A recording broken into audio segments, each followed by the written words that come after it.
Waalaikumsalam Ibu. Bagaimana anak-anak kabarnya hari ini? Baik, alhamdulillah. Baik. Anak-anak sebelum memasuki pembelajarannya, Ibu presensi terlebih dahulu ya. Cusna? Oh ya, silakan masuk. Maaf Bu, saya terlambat. Loh, Cusna seragamnya mana, Nak? Masih basah, kemarin habis kehujanan. Oh, ya sudah, tidak apa. Duduk. Silakan. Baik, Ibu presensi dulu ya. Cusna, Hadir Bu. Ika, Hadir Bu. Amira, Hadir Bu. Risa. Hadir Bu. Baik anak-anak, sebelum masuki pembelajaran, alangkah baiknya kita berdoa terlebih dahulu ya, agar pembelajaran hari ini dapat bermanfaat untuk kita semua. Berdoa dimulai. Berdoa selesai. Sebelum masuki pembelajarannya, Ibu mau tanya dulu nih ke kalian. Kalian pernah nggak sih debat-debat kecil seperti ada yang lebih suka untuk belajar di sekolah, ada yang lebih suka belajar di rumah? Wah, sering banget Bu, saya lebih suka belajar di rumah. Tapi kalau saya lebih suka belajar di sekolah Bu. Soalnya kalau di rumah nanti bikin ngantuk, lemes. Buktinya saya tetap masuk walaupun seragam saya nggak ada. Nah, anak-anak, itu adalah contoh kecil dari diskusi kita hari ini. Tanpa sadar, kita itu sering sekali berdiskusi, entah itu di rumah, di kelas, di sekolah, bahkan bisa di media sosial. Namun sayangnya tanpa sadar kalau di media sosial itu kita malah berdiskusi secara tidak sehat ya, atau saling ngotot. Benar nggak? Bener Bu, kalau udah beda pendapat sama temen pasti jadi saling ngambek. Nah, anak-anak, itu yang hari ini akan kita pelajari bersama. Jadi diskusi itu bukan tentang siapa yang salah, siapa yang benar, tetapi bagaimana cara kita untuk bisa menanggapinya lalu menemukan jalan tengahnya. Nah, sekarang Ibu kasih contoh ya. Ayo sekarang Risa sama Cusna maju ke depan.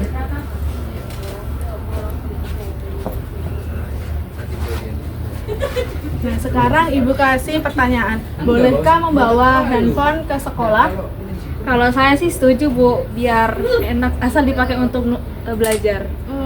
Saya nggak setuju Bu, soalnya nanti kalau dibuat main game gimana?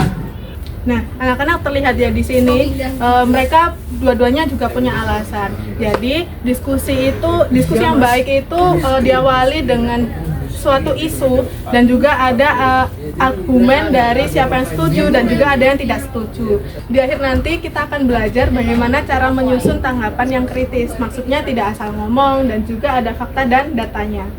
Risa dan Cusna boleh duduk kembali. Sore ke malam. Ya. Masih Bu.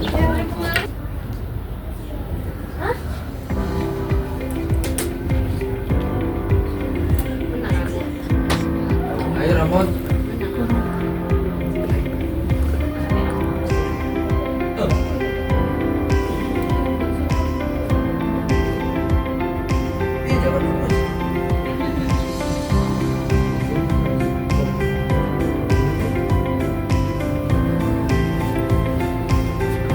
Nah, ini anak-anak ya, kalau kita merumuskan bahwa diskusi itu ada perbedaan pendapat dan juga alasan yang logis dan sikap saling menghargai sesama. Jadi sekarang coba kalian pikirkan bahwa di media sosial itu banyak sekali orang yang berkomentar, kadang juga berkata kasar, lalu menyerang secara pribadi. Nah, itu menurut kalian suatu tanggapan kritis bukan? Enggak Bu, karena mereka cuma marah, tidak kasih alasan yang jelas. Nah, betul banget Mira. Jadi besok kita akan belajar tentang bagaimana tanggapan kritis secara sopan, berbobot, dan juga bijak ya. Namun untuk sekarang sampai cukup di sini ya.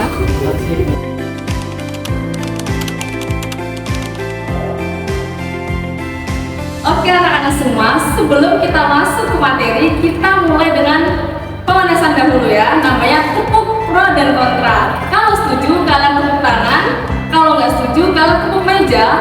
Kalau setuju kalian angkat tangan, kalau ragu-ragu kalian angkat tangan terus bilang gitu. Oke, siap semua ya? Ya. 1, 2, 3. Isunya yaitu membawa HP ke sekolah. 1, 2, 3. Oke, menarik ya. Dari sini kita sudah terlihat berbagai pendapat kalian semua. Nah, hari ini kita akan belajar menanggapi masalah dan juga membuat teks diskusi dari berbagai pendapat kalian semua tersebut.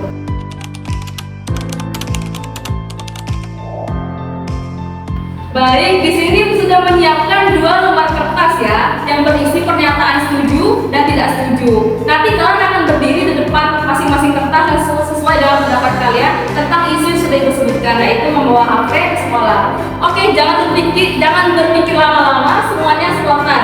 Dalam hitungan 3, 1, 2, 3, semuanya tegak, berdiri. Oke. Yang di tengah-tengah ini apa ya pendapatnya? Karena saya masih ragu, Bu. Oke, semuanya silakan duduk semua, silakan duduk kembali. Wah, dari pendapat tadi kalian sudah melihat ya berbagai macam beda-beda pendapat kalian. Nah, itu pengen tahu nih, kenapa alasan kalian memilih setuju dan tidak setuju dan juga tadi ada ragu-ragu. Oke, dari kelompok setuju dulu silakan menyampaikan alasannya. Oke, terima kasih ya Bu. Jadi saya setuju itu karena HP itu menurut saya mempermudah kita dalam mencari materi yang dibutuhkan daripada buka buku kan, jadi kalau di HP itu lebih lengkap. Menarik. Oke, selanjutnya. Kalau saya juga setuju Bu, karena dulu sering suruh cari informasi di internet. Oke, kemudian kelompok yang tidak setuju nih, silakan memberikan alasannya kenapa memilih tidak setuju. Saya Bu, Ya. saya nggak setuju karena banyak murid yang bawa HP itu malah suka bermain sosmed. Oke. Selanjutnya siapa? Saya Ibu. Saya tidak setuju karena HP itu bikin murid jadi malas nulis Bu. Selanjutnya. Saya Bu. Saya tidak setuju karena HP seperti saya sekolah di Indonesia itu tidak membolehkan muridnya untuk menggunakan HP. Oke, yang terakhir, kelompok ragu-ragu, silakan memberikan alasannya. Siapa dulu nih? Kalau menurut aku mungkin itu karena di beberapa sekolah kan masih ada yang memperbolehkan, ada yang tidak, ada yang tidak. Oke, selanjutnya. Saya, Bu. Saya ragu-ragu karena HP itu di sisi lain bisa positif untuk mencari informasi, tapi ragu-ragunya itu, yang tidak positifnya itu, HP itu bisa mengganggu fokus kita untuk belajar. Menarik. Kemudian selanjutnya siapa? Sama Bu, pendapatnya sama Ika sama David dari permasalahannya juga.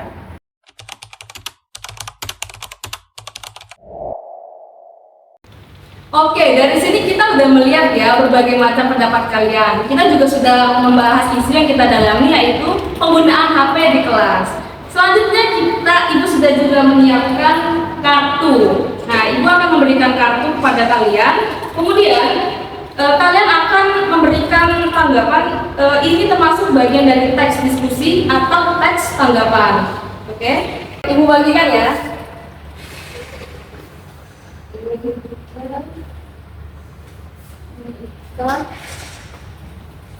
Ini dia, ini David, dan ini Aziza. Nah, kalian sudah dapat masing-masing kartu. Sekarang silahkan memberikan pendapat ya. Itu termasuk teks tanggapan atau diskusi. Oke, siapa yang mendapat pendapat pribadi? Saya. Oke, silakan. Menurut saya pendapat pribadi itu termasuk diskusi Bu, karena dalam diskusi kan kita biasanya menyampaikan pendapat dari masing-masing pihak. Menurut teman-teman bagaimana? Menurut saya Bu, itu sepertinya termasuk tanggapan. Ya, tepat sekali. Jadi, pendapat pribadi itu juga ada di teks diskusi. Tapi, pendapat pribadi itu identik dengan teks tanggapan. Jadi, jawabannya itu kurang tepat, tapi alasannya sudah misalkan lebih bagus. Oke, siapa yang mendapat perbandingan pro dan kontra? Saya Bu, Oke, silakan. ini menurut saya teks tanggapan Bu.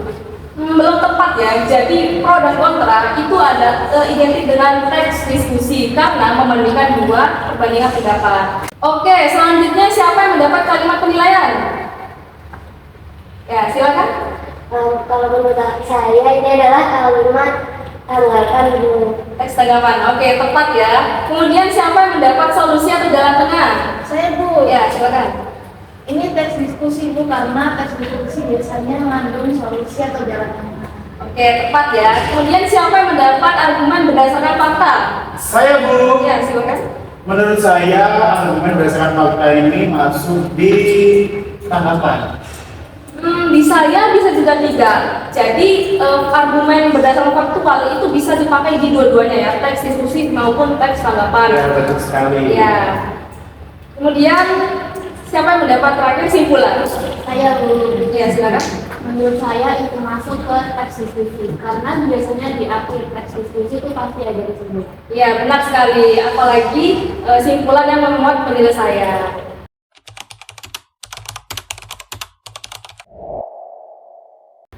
Jadi sebelum kalian menyusun teks, ibu mau kasih kalian tambahan materi untuk tambahan pengalaman kalian. Nah sebelumnya bisa minta tolong satu orang untuk maju membantu ibu. Saya Bu. Silakan. Tangan dong.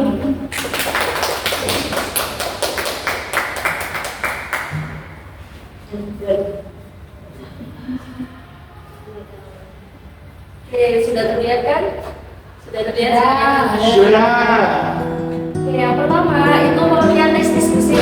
Nah, teks diskusi itu teks yang menyampaikan isu yang disertai dengan argumen pro dan kontra, kemudian diakhiri dengan kesimpulan atau rekomendasi.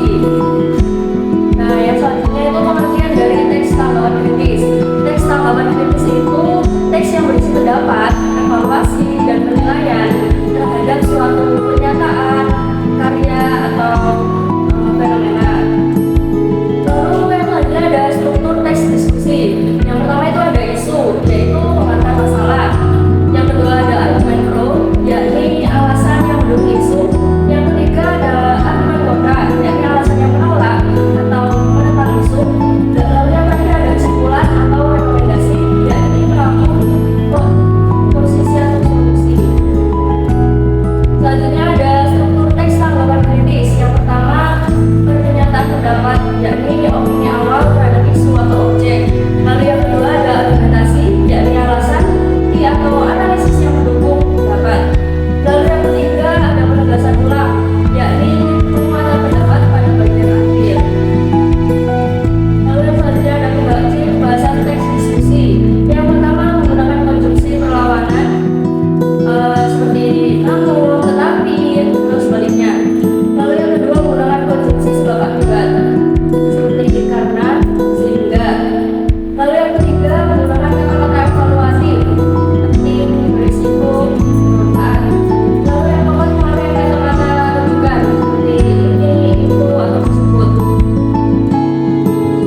Lalu yang selanjutnya ada ciri kebahasaan teks tanggapan kritis. Yang pertama menggunakan kata persuasif, seharusnya, perlu, dan penting. Lalu yang kedua menggunakan kata penilaian, baik, buruk, efektif, atau tidak layak. Lalu yang ketiga ada struktur kalimat argumentatif dan logis. Yang keempat menggunakan kalimat argumentatif dan logis. Lalu yang terakhir menggunakan konstruksi penyebab, syarat, dan tujuan. Oke, jadi jika tidak ada pertanyaan dari anak-anak, boleh kita lanjut lihat videonya ya.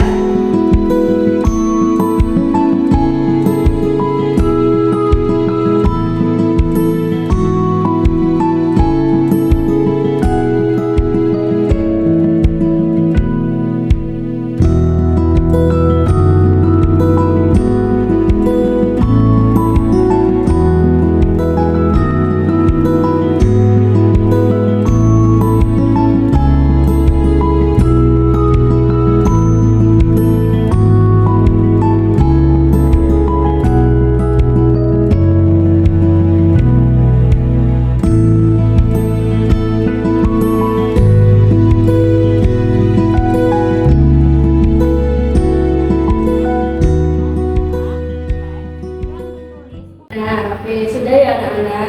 Jadi yang selanjutnya kita akan melihat video teks tanggapan kritis. Oke, kita lihat ya anak-anak.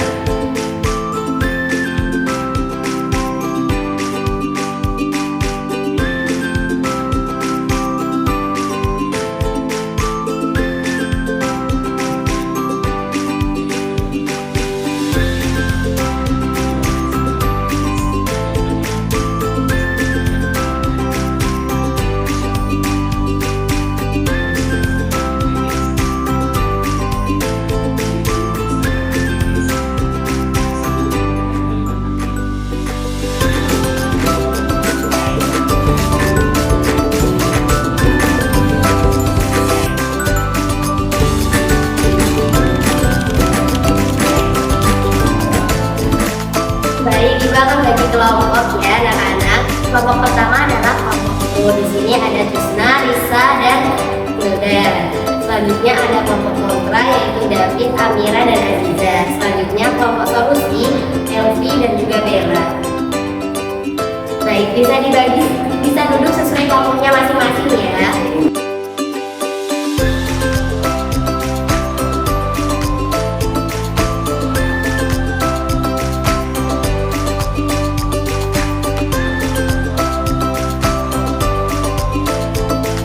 Baik, karena sudah duduk sesuai kelompok masing-masing, Ibu akan memberikan tips-nya, yaitu tentang penggunaan HP di dalam kelas.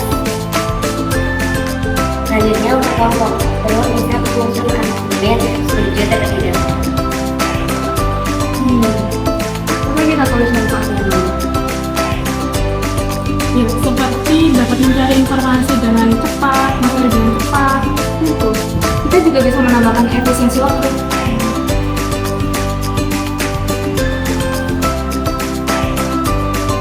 Baik, untuk kelompok kontra bisa mengusul teks dan memberikan pendapat yang setuju. Oke, kita akan membahas dampak negatif itu, guys. Seperti melakukan penggantian atau menyalahgunakan data. Kita juga bisa menambahkan data tentang penurunan fokus. Betul. Jadi kan kita harus bisa bahwasanya HP itu tidak ada gunanya gitu. Baik, untuk kelompok pemberi solusi bisa menyampaikan argumen atau jalan tengah untuk solusi yang pendapat yang telah disampaikan. Mungkin kita akan menjawab dua kelompok sebelumnya nggak sih tentang penggunaan HP bersyarat? Atau mungkin dengan batasan waktu dan pengawasan. Betul sekali.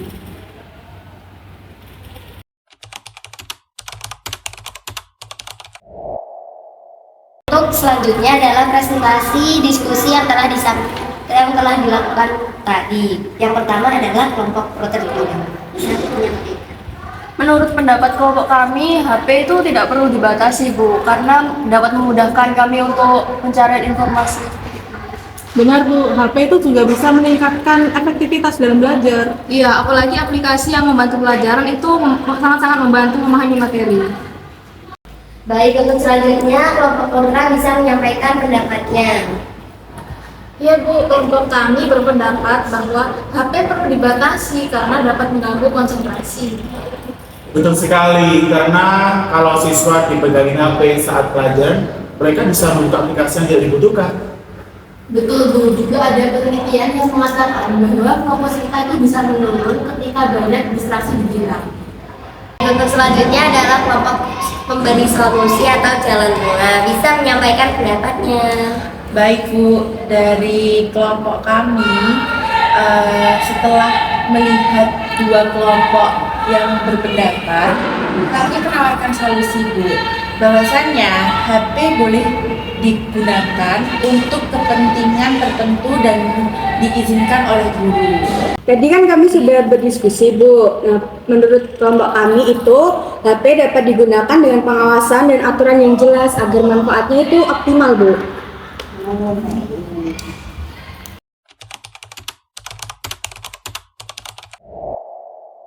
Sekarang Ibu mau tanya, apa perbedaan mendasar antara teks tanggapan dan teks diskusi? Saya Bu, teks tanggapan itu hanya berisi pro dan kontra saja Bu. Belum tepat ya, Ibu bantu meluruskan bahwa teks tanggapan itu berisi pendapat pribadi tentang suatu isu, sedangkan teks diskusi membandingkan dua pandangan secara seimbang. Sekarang Ibu mau tanya, bagaimana cara membuat argumen yang kuat? Saya Bu, Ya, silakan. argumen itu eksplorasi dari isu yang mana isu tersebut sangat panjang banget. Tidak harus panjang, David. Yang penting jelas, logis, dan didukung alasan atau tidak. Oke, jadi ada kita ya. Selanjutnya, bagian mana dari pembelajaran hari ini yang membuat kalian paham? Saya Bu, ketika menyusun teks itu sendiri. Bagus, itulah inti dari pembelajaran hari ini.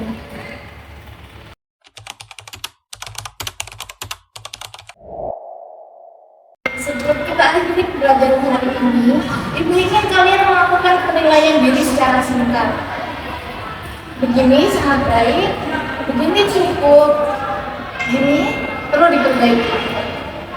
Nilai diri kalian pada 3 hal: kesantunan berargumen, kerjasama, dan sikap saat diskusi. Silakan. Saya Bu, gini. Jadi menurut saya kerja kelompok tadi ini sudah sangat bagus. Menurut pendapat saya itu begini Bu, karena dirasa cukup, karena tadi kesantunannya masih kurang saat berkelompok. Bagus jika menyadari hal tersebut adalah menunjukkan sebuah kemajuan. Saya Bu, kalau menurut saya begini, karena saya sudah berusaha mendengarkan tanpa mendengarkan pembicaraan. Baik, terima kasih Aziza dan terima kasih semuanya. Penilaian kalian akan membantu meningkatkan kualitas diskusi berikutnya.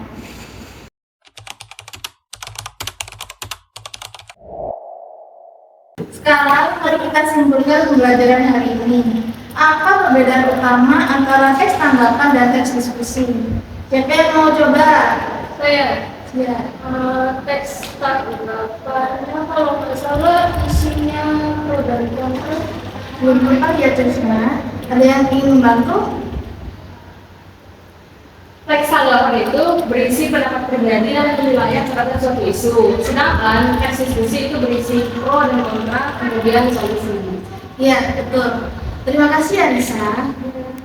Selanjutnya, kenapa teks diskusi harus menemukan solusi?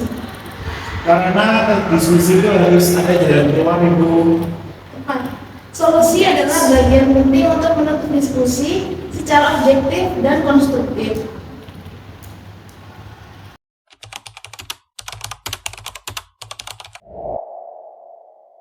Sekarang Ibu ingin mendengar reaksi dari kalian. Apakah kegiatan hari ini menyenangkan?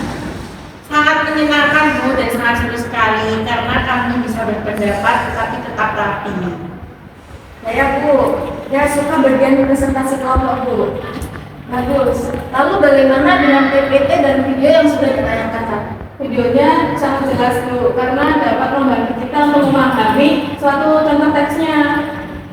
Silakan. Baik, saya suka kerjanya ringkas dan rapi dan mudah dipahami. Terima kasih. Terakhir, apa ada saran untuk pertemuan berikutnya? Saya saran diskusinya agak panjang aja ya Bu, karena menentukan suatu studi itu tidak sesimpel ini gitu. Ya, terima kasih. Itu masukannya sangat bagus.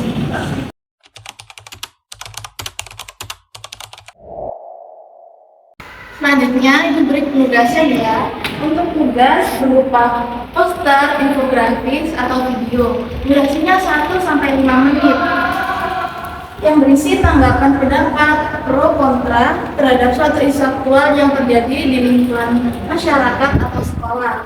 Nanti temanya akan diberikan ya. Proyeknya harus memenuhi 2 unsur utama. Yang pertama, teks tanggapan berisi kritik atau saran terhadap isu berbasis data atau alasan. Yang kedua, teks diskusi berisi pendapat pro dan kontra secara berimbang.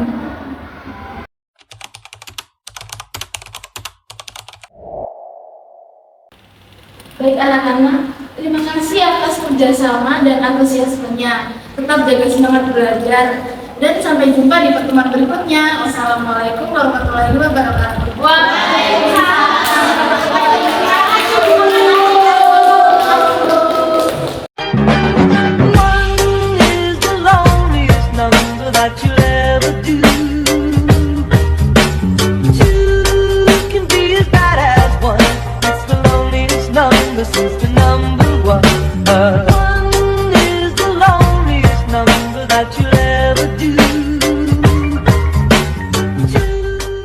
Meanwhile, kau ni apa?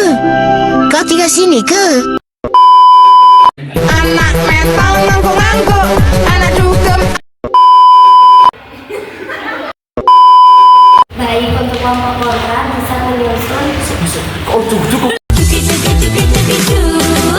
kereta berangkat.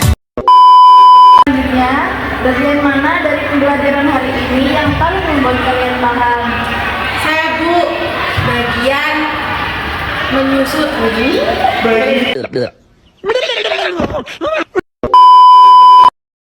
Tatap mata saya.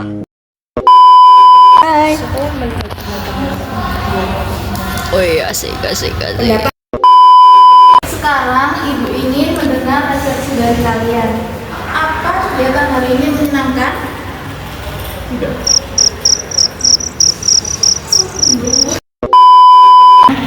Ibu bantu luruskan ya bahwa tes tanggapan berisi pendapat. Halo guys. Baik Bu, setelah kita melihat dua kelompok yang berpendapat bahwa kita menawarkan solusi, HP boleh diperbuat.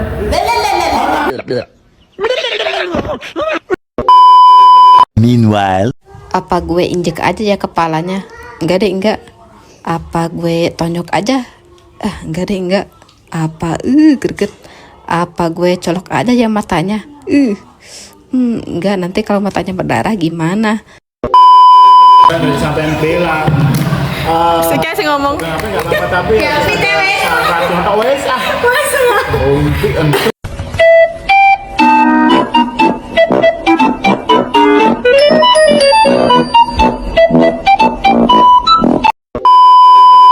Betul. Jadi kan kita harus bisa bahwasanya HP itu tidak ada gunanya gitu.